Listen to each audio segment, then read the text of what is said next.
ija kee banii nama.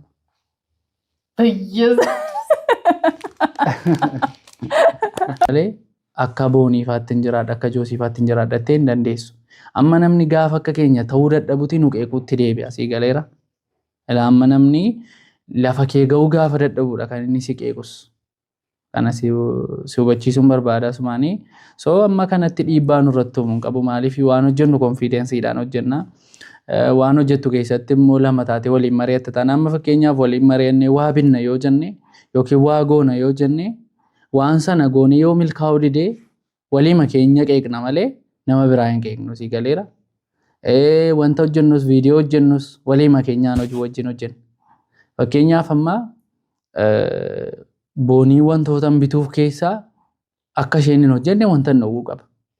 Isa kaan immoo firiidemii maaninii itti kennee dhiisa.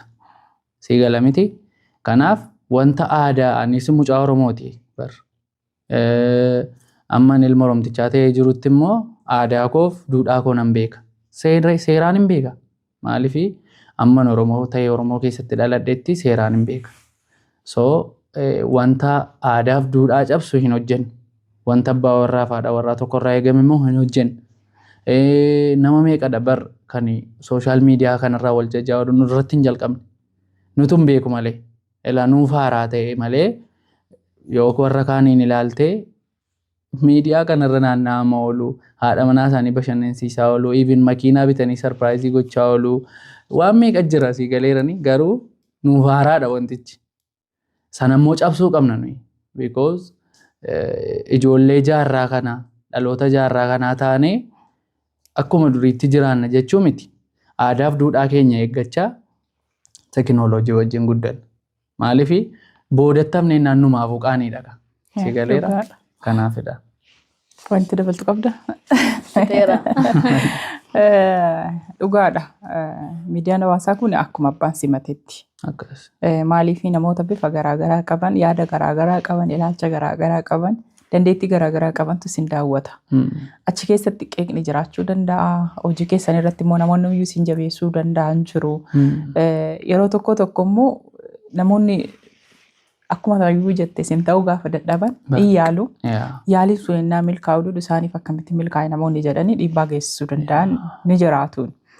Qeeqoonni baay'een hin jiru. Anamma duratti jalqaba seensa irratti boonii akkeessuuf yaaleen ture. Garuu fiduu hin dandeenye. Ofii kootiin nan hojjedha waan sana waan jedhe hin dhufu. Wanna sagalee boonii akkeessee garuu jechuu danda'an. Garuu boonii ta'uudhaan immoo hin danda'u. Joosiinoo kennaashiif bittu kana itti yaaddeeti immoo dhuguma jaalala dhugaa keessa kee jiru haadha manaa keetiif ibsuudhaaf.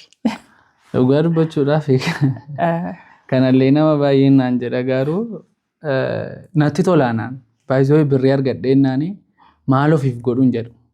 Hojii nan hojjedha sababa ta'eef hojii hojjedhee gaafan birrii argadhu ofii koof maal godhu wanti jedhamu tasanatti dhaga'amee hin beeku. Isuma dhugumaan riyaalitii ma jiru jechuudha. Birriin harka jira taanaan booniif maal bitu? Maal biteefii galu?